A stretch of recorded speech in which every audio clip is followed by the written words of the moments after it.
All right, my name is Robbie Grubbs. I'm 27 years old and I'm a licensed minister with the Church of God Mountain Assembly. So to start off my story, when I was younger, I was always raised in church, but I had a few things that happened in my childhood that would affect the rest of my life. At one, my parents divorced. My biological father was not there for many years, and that had an impact on me. I thank God for my dad now, my mom. They're amazing. They're saved. I thank God for my step-parents. But growing up as a young boy without your father, it has an impact on you. So I always struggled with some anger and bitterness towards my family. On top of my family being divorced, at the age of 4, I could not speak well. There's a lot of younger children who have to go to school early for speech, and I was one of them. But it didn't just last through elementary school, it lasted through middle school and high school.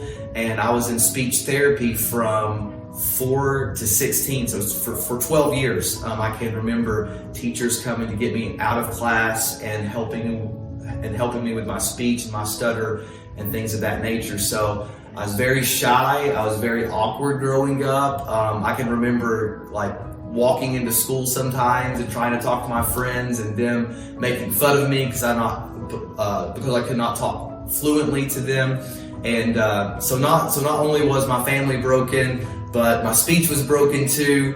So I grew up in church and I heard about how God was a good God, how God was there for me and how He wanted to save me. But I was like, God, if that's who you really are, then why do I have all these broken parts of me?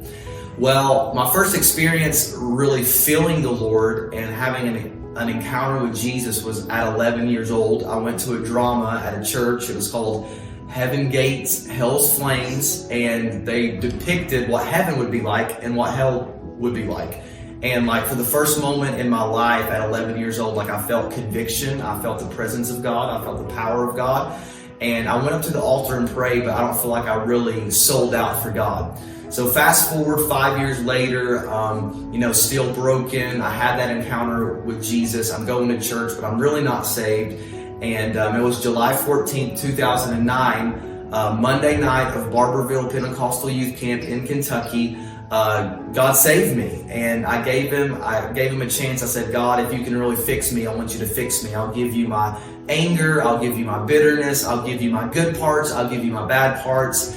And He took all that, and He didn't just ask for the good parts of me, but He said, Robbie, I want your whole heart. And I gave Him my whole heart, and instantly I felt that anger, that bitter, all those feelings that I had in me, they just completely broke. And I started to pray for power. And that same night, God baptized me in the Holy Spirit. I spoke in tongues for the very first time. I can remember there was nobody laying hands on me, but I fell out in the floor for over 2 hours speaking in tongues. And it was during that moment that I heard the voice of the Lord say, I've given you the power, now go preach my gospel. So I was like, God, how in the world? I've struggled with my speech for all these years. So how am I going to go preach the gospel? Well, when I got up off that floor, God had healed my speech. So from that point forward, I didn't have to go to speech therapy classes, anything like that. And God opened up my mouth to preach. And I preached my first sermon a month after that. It was August 26th, I think, 2009.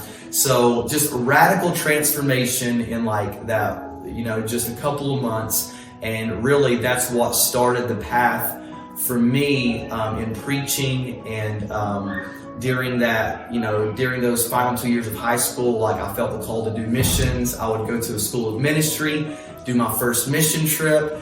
And I think it was my second or third mission trip, I met a Kenyan pastor who pointed his finger in my face and said, Robbie, you'll be in 30 nations by the time you're 30 years old. I was like, there's no way that can happen. That's impossible. And I sit here at 27 years old and I've been to 28 countries, and it's crazy what God does if you just obey Him and give your life to Him. So crazy story. My dad started coming back to church when I started to preach. And now he's been saved now for a long time. My family was put back together. My dad married a great woman, my stepmom now, and God just really has reconciled that. brought that back together. And man, if you only knew me before I got saved, before I got baptized in the Holy Spirit, like, I'm a completely different person. I can remember going to Campground Hills at 14 years old and being so shy and backwards that I literally made my pastor, I cried and I wanted to call my parents to go home, but I called my parents and they wouldn't let me come home. So he let me stay in his cabin the entire week. I didn't want to stay in the dorms, anything like that. And that's just who I was. Like, I was shy, I was insecure, but man, when God changed my life and I gave my heart to Christ and he filled me with the Holy Spirit, my life completely changed. And here I am. I've been preaching now for 11 years and seen hundreds of people saved, and it all started with a choice at 16 years old and allowing God to change my life then. So there's a quick summary of my story. I hope you enjoyed it. God bless you, and I hope you experience the same thing.